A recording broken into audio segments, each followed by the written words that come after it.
ma la kurun wang ma la ka changdar ma la ka tiang ma la ka ta no kon dia ne tina cha lon jo ko gwa dung ti da ma cha bi lo continue long dit goro ba barar ko be ban kam update tin kon ci ba ka doran walle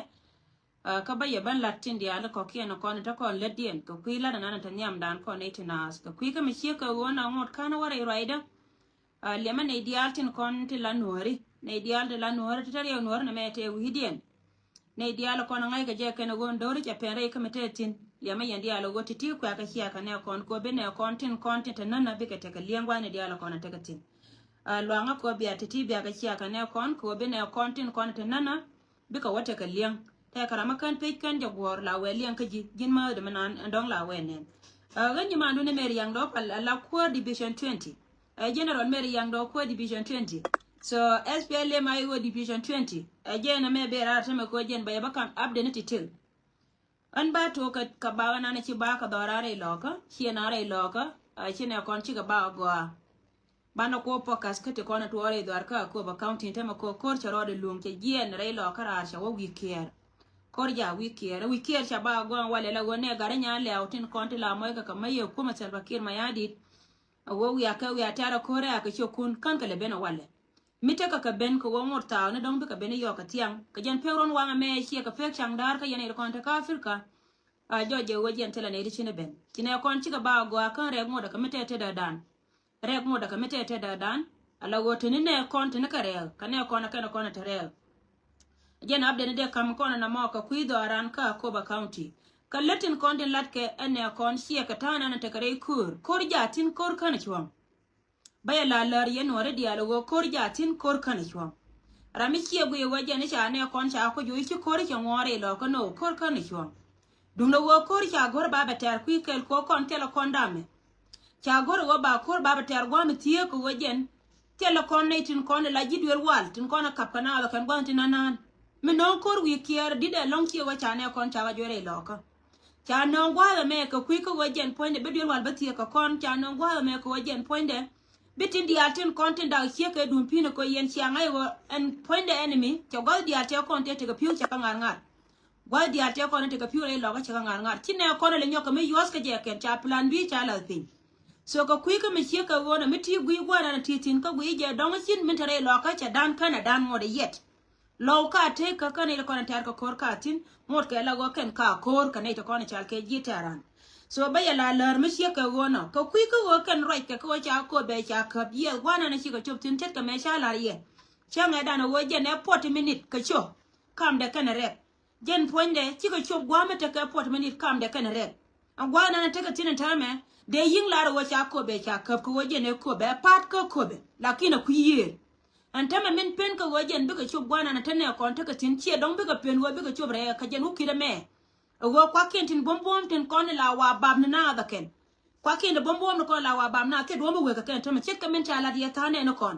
go go na go kon bana repeat ka me la to ko kon tin kon chal ka ji kor kon me meta kontine chi ngara kor kon kor na ter kon bana roda lan me la to de kon di dia lo kon tin nan bana me la to de bana kamrar ko wo ne kon ter ko kor ken bana roi ka tin kon cha kam kon ken ti la gwa kien so wan barar ka kui ko go ngwa na te ka tin kana gwa na te ne kon te ka tin chi ka nan dum do wan point de rek chat dien me shi ka bentin karaya da na shi alien kan ya kon me shi ka bentin shi ka loira re di shi ka loira re ra ko wokan cha ka nyoga joira men cha ka nyoga joira ngor ka te kan ngwa dia nan te ka tin roi na banyo ka malare ye ne tin kon chal ke jidwaran especially de kon re lo ka tin kon chongolo ne ti kon chongolo te ka mo goro wa balarie en wo kon te ne goro du na long ko wo shi internet no kun chi ka tien ante ka information mo goro ba kam yen ga lo ka diaten kono to gwane diala kono tin ka nyirol ka uror ka dor michal ke akoba west gwa diala kono te yentin lenga ngambi te kara mi ma te karan ka yenetin diaten kon ya so mit te karan ka yene diaten kon tin la yana nen gwa me bayi jowo gore je go wo de yene inbox ante ma kontene gore dun ka men gore ne yakaje wote ka tisha balat ka media ti bana wala rodan yene tin kono to gwante yen tin wayne diala kono ki adotin ka kui ko wogor yene wojen biya ne mi biya pegde biya lo gut changuni mi take information me be na bad ngore shi clear take information me la kananta me woken chika jien ka wa charadom wi de an kan dial ala wo ane te ko nde ci do ko walga kane wat ci ka jian kan dia ala wo kan ci ko ci wide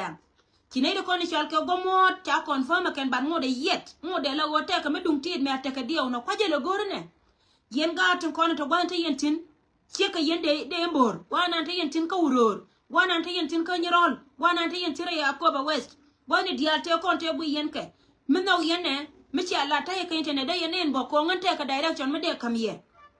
kangan ba mo wa kan shi an lon ka me jeg yana yene tin ko ni chal ka ga lo ko titi tin ko ni chop was tin ko ni chementan kila ra me cha barar wo de yen kwar lo ko to ko ni terar ne to ko ni te ka US shi ka ga da no kurbaya mi shi ra ne je der ya kam information ka tanan gwanan ta yen tin ko kon te ko gwa ma gorne ye wo de ko lariye te ka ma gorne o ba ka lariye yene tin ko ni to gwa ma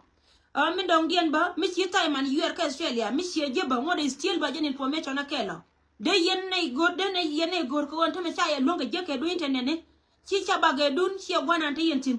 ci kana la wajen ci kan cha ya longa me je ka ye me te ka do me de yenne je ka je de yara me ci ka Simon yer de yenne gor ka Australia en wajen me wete dun wangai manangan ba do nan ba je ne ya ba je ci jen yen ga ta kon ta kuror ka ga ta kon ta kanyirol ka ga ta kon ta ka ko ba west ne tin kon ci do te ci do gwa de da ne ngiyene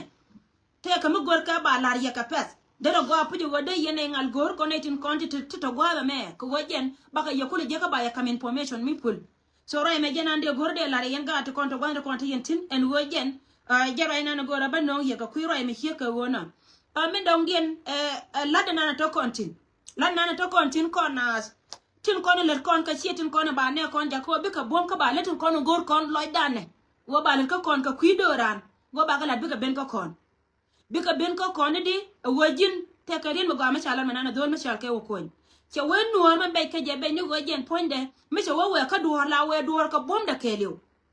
ko yo mi chi duor wo te ka mi dung tin mi chi ro da wo nyong tin che wen nuor la chwa lo job lo de chwa ba lo de chwa wo kana ma ala kono lo dan che wo ko wo mi nana nyin ka kono chi kon nyin ka tu bel kel chi ka me la be ke te men kuma jinu ma so dan bara wol to duel kel be jika ba kana be nyin ka jitu duel kel tele to duel kel me de nyin ka dora la wa ba kan che bo lakin dur me la moy ran ka nyon arame nyon arame la le duor ka ba kan che chu ba jara me nyon na ma cho jiran point do me la gonga jika duor me dum ti ka jin bu continue la wa bi mur ka me le di jira mo la ju iran bom dan tele me chi wo ko na ja tin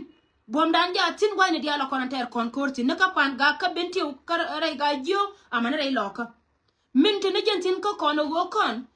gore je wo bana continue ka lat ko jen bana te dan lor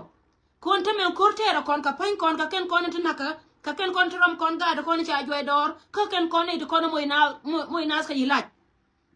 antama kor menen yene men tamare lo ka che bet ka kanina da rawti ti ala wotira gwa mi ya nentin gor ka ne duwa ma ba ne kontin kon chal ka jibone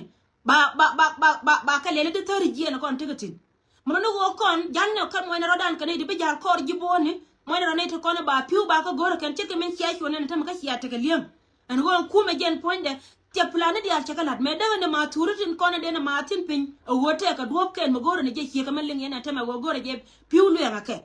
so rai mi chika wona moina ro ka jipi ne tin ko na be jal ko ina ko piu ko won kor do mai mi tele pitmaadi de lo de yut de ya nyon ka de point no pol moina ro ka ne de ko na kap ka jiboni ken moina ro dan ka ne diadin ko na ba kon ba ala ka ken mi lo go jira mo bi lo di donga la nuore la go jin gor le nim bisu la jin rai me la ra je ye ko kon ko na gi ba be donga cha kon jo kan kon jo ba kon ko la jo ko ba ne nyon ka lat antama ci gwa jo ba ku lat gwana na titin munu go roy me la lar ka je yeno lar ka je ka kuy ko wajen tin kontin gwe wini me tege dit kele ling na ike ngan nyanda o me ngan sieg ma manda ba mi sida meta ka ga ti ngaram kel me de ti je tu wana ken de ga free ka social media ko gor ko wajen ba ta ka ka shi ba be nya no bala nani me la to ka duor me tege me ci ben me ci kon mu gwe ye la wod be dor bi lo jena ba roy tin ka jena ba pokasin kon gor ko ne go bana ler ka bana continue go ler kon ka ko wodi ko go bana menana ler kon bana kula dil gore ne mite ka michine ya nongra en go lana je la wana tin kondia mite re do ran wana me re lo kon tame ki do ni kaskel karoade ka biti dial tin kontin nganga kon mi ko ci woto won wajen point de ba kon mat kwikel ko nori ka bana ro mat kwikel ka mi ba ci woto won wajen point de bi chonan to joy bana chonan kamrar na mi ci ya raja ko ko yen ji chuma la tugen so ma gor yene go biya te ka chuang la tu gen ngana te me te ka jo ma bala ri ya gwa da me chi chiot te ben ka gat kontin kona kap ko kona ken ka US gatin kona chal ka ga lo ka tin bos ka ga dan no kur ba ya ala wo ken te ka pan rezi ma bala ke de 28 ka pa do ga me cha kon chol ko no re dia cha kon chol ko no re dia pan rezi me la ka je ka no kwi gan dia lo kona te ka IDPs ga dia lo kona cha joy dor ka ko bon te me tin te dor mi chal ke tin chu rol bun chi ka bo da dan ka bon ka gada to tane den kane te konte cha tanken cha kana ngala jidwel wal ka tin gwa ga mo gor ka duoma bawo gor ka wal yene dial konen biya ngali ngata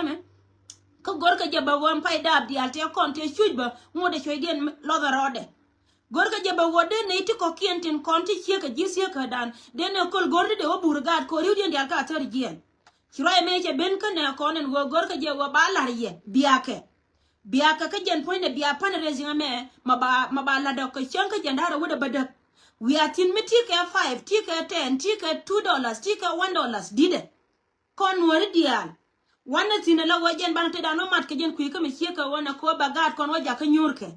baga yana te kon de te ga gade to de da ne chianen dole dun ti de chamanna dor mi chal ke patai me chi de te del wal ko bagada mo te me chanyo kamra ja kap kana lebleb ja tar gien ko dor mi chal ke te gol baka wonyo ka me do ka ko jen ba ngogor bana o go gwana na de duor de wajetin gor kon yo tele me da dien mo gor kon yo ko kuyi la gan kon gor kon yo ko kuyi ne no kon di alten kon tin chuj so ray me chalar kon wo kon bana te ka ngada ka bana te ka panu reze mo balat dor mi chal ke ien homo chala homa Nebraska dor mi chal ke US ajen gwa na bi panu reze mo ba totin ne de kon chal kana agada na korba yak kana kuarman ala sheledi nyebel gat kot ne titika kana de kon chal ka nori ken gwa ne diala konta kontin akene yene dial tin kon to gwa mo biya ben ko biya pana na jinga mo biya ten ko wojen bana gat kon bana ka ben wo gor gwa me nyor ka tin ka bana gatin kon cha joira del wan bana ka wo moy ka wan so ray mo cha alar kon ken ne ti kon lat ka lada ken to kon ga dan chi da mandan ni nyon galwa aram kel ko ne te to me lo no me jira mo ngi nyon galwa ka US mu goje woje bi message du der ya kam je kare da chop gwa mo ko ne ti diala kon tin na ci te ka USA lo no aram kel na mo ka ne de kon ba lada me ba lada ken ta kon ga gadan kula deputy chairman gadan no kurlam die aram kel ba ka ne de kon lat kala de me ka ne ti ti mo ngi ka kan pankien ci ko ciot ci cha kon to la kan kon wore diala kon to ka UK kon wore diala kon to ka Europe kon wore diala ka Australia kon wore diala kon to dor michal ka Canada kon ne diala kon to gwani diala to kontina mana Africa ba mi jira me lor gwana na titin pana reze ngama balat ka changa janara wuda badak re dwaran ko kuy ko wono ko wojen bana wotin ka bante dan bana wa matke so ray me janan de gorde lar kon ka kuy la dan let kon ko bana ne kon bana ka support ko ray lo ko banyo ko luji jira magu yinga magwa gu yinga tino lar ne jimela tode che jo chenga dan wote te bala na ken ta maga pin kadi diala kon balat ka pin te ka tun want to go ti charo din lat kan ne kon munulu wojen ba joyen wojen pankien an enemy wa be chwa tintino che be joye wojen be gat kon be ka liu tebe joy go be gat kon bi ka liu dung no wa cha be la je ye longan wo ngumi china chi ka peltin ko wonta ma rai ka media ajana no kwala wa user ken kanatin kon chal ke jiteran so rai me jana no go roba lar kon wone kon wo kani gore loka kana lar ka ma le ken kine rai ka ga jen pe ro nga me ka tin malke so rai ma jana de gorde nyoga kam kon ka information tin kon bana la rodan men dong dien e chom na ma we ka gat kel me chi loy de je long ka to kon la ka rodien chi loy de chabal ajanta wuro na ma la wud mite ka melat ke wuda dien ka jen che longa chop la da liwe ajena la da wura na ma ka ne chek ko chek la we kai loy kan ka la we tele me be ga pe lakin wuda nganya da na nganya na gadan kel daman da la kona chole lwal che jine na la wajin gar yel chingen misi yana ne chila de misi me very powerful misi na ideal tin kon chal ke chi mo ri chi ko lo cha ko lin chinganya no cha li go lakin te ka tigoro wa ba wala ji ko jin tin nana te ti gora ba wala ji yona ngaka ka WhatsApp da ko jin WhatsApp da te ka ji bad WhatsApp da me cha ak ala waje na mara da na che chen ka je ngi je ja tin bi waje gwa nan gore bingo yin bok te me gora ba wala ji la te konti la de ka gwe ka ngan lakin jin don lose hope che jen mulunu wote ka te ka ni lingna that's why chi chop ka stage dan te ka ti ka ni ling ti gora wa ba wache ka ji bomne tet kon netin kon chal ka ga lo ka re dwaran ka wo me lat ka chiema no kon chia mana kon fela ken kon fela ga lo ka to kon tar ka kora ken tele machine to ore do ran ngode yet go kon bay yo go ngode yet go kon go na jena lo men cha kana ken che cha na ken ka kuite ka dien ken ku ko be do ran ba free te dara men an len mi jia te ka planet ko ken de chana belat ka media lakin mu wi ko wanang na che bi ko gui ka do be dien biliu mu wi jo ku men an lat ke lakin gore je go ranne pin ko ne de ko ne chal ke gatchim ranne pin kon gad ko ne chal ke gatchim ko bana rodan chulan me la to me le roda bana chongai ka bana chema na ko nan ko kon bana ka kula bate so ray ma janande gore de larji gar yer shinen ci loy de ci jall loy de ci baal ma ngan manana ne ana ji ko gun me ci roy chela yen changen changay wo gin min paari wo ci te gwada mo lakin gore wo te ma wo larji yonu ngaka na ma e chuma wo ka jiji lwal tu chiera manana lat ka peer tv are dar me chal ke ka Europe so janana de gorna ma min dong dien ka yene de kono la yen video ne nen kono loy ke video ne la chia kana an mala yana ne ente ka tuma na chala loy ma kana kono roje wo gan chi ngan ga to duel kel ngan chi ngan ga to duel kel chi ngan nya lo ka roada ngan nya nore dial korna na tare ga tug duel nore kel yo tare jaka kanai ta ga binti u tare jaka nei diala kono tare ga jo tare jaka nei diala kono ta ga panga anu gwa metet nuor te tin ngarande mono go ngan kanai kono la right ti la loy ke video na ka tete la lat ke ken ma chaka la loy ma chi wa chaka ling yudian dial ka mana ka me la le ma ka ye long wo yen biya ka nyok me biya ga chia karan biya ran in boka je chwar je nyok la re je yeri de mane chian ko go je no mi cha kam jiran la lebje wala ra ka tinga na itin diala konti right la lenga ke me pala ke chaka la loya wala je wo tele me ko konti na tin diala kona lat ke ken te me cha ku ni je lenga che gor baro de explain che je gor go ba explain kara me che ka jara me na loyi rite kon ko wo men to konti na lia ci doran te pen list me liu kon ko panga ci nor liu me liu kon ko ben ci nor liu me liu kon re loka tele ram ken me lar ne nori ci nori mbede la ne tok duer ci de lo de te ka me la rode na me rew doran ke liu mun no ngan changa moy ka ngada ka changa moy ka tiel kaliya na liu ka nori ante gene je wo ba kor ba ter ko ngai je go wo nor ba yimwin cha geno ne diala ko ne chara je ka loy video ne te lat ke ken ko social media ron ke jira ma ba wujuna nga ken wo bu ko re ne bi la ro me chala de kon ci to duel ngan ci ngaran to duel ngan ci ron ka to duel ci ngaran to duel balar ye today kala nga ja go yene de ko la yen video na ci aka nga chara ka nyoga mbiya ci ngala da lan midit lan na la da ngai je na karo da wala midit tay stel gor ka ci ciang mata da ka ciang mata da ka ciang di ci ka to ko na lat ke to ko ala na de ko la ka ci gor so ko nga pala nga tada ala ka la da so janande gor de lar ko na ma conwer community kana pere ri ka kare nan ci la ran ko kon chala da ko de jor gwante ara na jor ci ko na jitar karo ci ngan gwante ar ka noor no angan gwante ar ka jor an wang de buye ni jor mite mi jema na ray doran la ko ne je jor janana la da na ma ka jende gor kon ta kon ka par rezi nga ma bana la ray doran don michal ke kan Nebraska ajen gwana na bi par rezi nga ma be to tin ta kon dial chon mi jinor gwana titin mane 5 de kor ne to wok pana rezi nga ma amilat ke kui IDPs tin kon cha display ray doran ray lo ka ti wore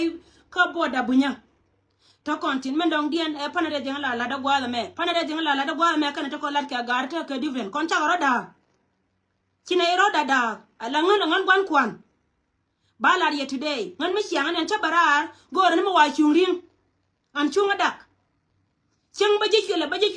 ngai ne wo mere nyanda wo me da ne tele me chituo kan mai barara be jomo ye ka mi chama ala ngan ronga gwa me tati no kona ja ti ronga gwa na nyora tin gwa ka ngaronga tele mu gora me la ngan lakin baji chule chiang ka kui ko gora ja ba pon chung ko pon mo wa wa chung aba chung pon mo ajen bi mite loy de ba kule bena mite loy de ba ben mitele me wa chung no pon wa na na tane kon tagatin mu wa wutel me ba chung no pon chimen gori ba la chablong lena ne de kon te pen an bi kel ka je ko wojin ronga ke lena de so la na la da la pana rezing na kon gari kine ra da ngan gwan kwan la barar ko gor no kon ne te kon ka jiboni kana paida tin gor ka kul lenga ngagwa yenu wari da ngagwa so pana rezing dan dia tin wa titi na ne ngatina ala ne tin kon de shwara jo kana me tin kon shinyin kun ci gaben ne de kon shinyin kun ci gaben te be shwara jo kana me cher yel tin long jo ga me cher yel tin long ni shanga da na kimi lat ken tame ne kon te pentin tina ila busy te ka tu ngane le ne ke ala wala tele nga time we are joka ni mi to continue ku joka ni me ka wono next day next week babarar ka batin kon la da ka kuidun baga balat yene tin kon ki ati don siari ka kuine ne kon ba ben ka ye ka ba balar ne kun ka ba balar wo ki kwa kun ci ga chop ngana tame roje me goy ka nga gwana na tane kon ta tin mu wa ka live la internet la ka je gwani diala kon ne kon ta tin ko wo me la da mu wo gwai ka yango de selbe ka gwar ba e jona malata ma ci to so tititi la dati a jaw te ka ne kon tin kon ta pin ajana na gora balar kon na mo baro da ku garar ka ken information na kama kon wore do aran cha ba gwa ka ko ba town en tam right to dan tinene kon ta tin tet ka me hialim ti an ka dung din media jan to de ke liwo me cha lar ye dung din media munani wajen min la rode mila lar ka je kana ko ba tv cha dor mi chal ke ko be cha baka ala ko ba taw na cha baka wa ngai ka je gwa na ci ka wutin ci gwa ko be cha la dar che gol ka ye rama ngai ko be ke liwo te ka ye cha de mai lon ka dier te ka kir cha ja lon ka dier ka gwa mi dum ti la na nga wukit kan gwa ba diri jama ka wukit ko bi ko shop ko be taw kana ide ko ni chal ke ji kume ci ne sal pakir ma yadi be wukit be na an wana ma wajana la joka ye go wajen point na chigo bishop ko kobe ka yera nan ko me lat ke ken joje wajen point de chicken ko bishop dum no wacha gar nyale o moy ke de ka cho ande gar nyale o cha gar bele nyan de gar nyale o cha gar kon ke kuma ay go chega be nyan bika baka la wo mo ko berei ba ka jojo bika berei ba ka jojo so wajen ta nan tin lakini de ko na chi jere doaran ka ga cha ga kon ka don kon cha ka woy shika wara ido arol bunche shika waka boda dan ka ban ku yer shika wan yortin mun go mo wata ka mo wala la go gora jabe kana don ba ko bokarenya mo wa ko bokarenya bi shwa wake je na makana bon mo go mi shika me chocolate ka bur biye che be onyo ka lene bi ga ke de na makana bon so kan wonu ko dial amani kuma SPL ayo jare gwani dial che bele la neje ajeno kule shirka ngaka netin ko kiente ko nde cha ban che ko ne chiga dotin ko kui ko wajen biken enemy ba lo je jawo yene te ko te chang tin ko te winimi jale chang la wa jale ter jien we are ko boda dan ko doran gwadan ndi yene tin ko ne chal ke lo tin ko ne tere lo ka chiga ne ko te ko ga ko be west ne ko ne chi do gwanga yene kane de ko ne te ka nyol county ba nyoko lo ngwame o mera wa jale chang dor mi chal ke wad mi te ka ti to de chi dotin ngwamo ate meton me ci dotin ku atarien gim ka biya ne cho gor mu wi wakan ci nga je gor tay man yer gor dar me chal ke Australia mu wa wakan ci nga je nga nyando gor tay man yer kama wa wakan ci tay man je gor ga dan no kor baya ka US kana ti mu wi ka waje ba nga je ken take information mu gor re ba kam ye yene ko ta tor ji en wandi al ko ta yentin kate ko ta ka wa ta lar go ken ci ka wa chiga jian tara mar ku me mete to to cha ban ka wa ta ya ban ka wa to yene de ko to gwana cha bi nyana ken ko ka mar ku kel ko bi ko ro ko nyar ka chorwan so ti kan ko balar kon ka ko mala ko te kel ka yene tina baro da ko garar ko te kel ka ya ban jala ko ne na tin mo de tin mo te mo barar balun jaw ka yen awane je na ma bana le je wala bai for now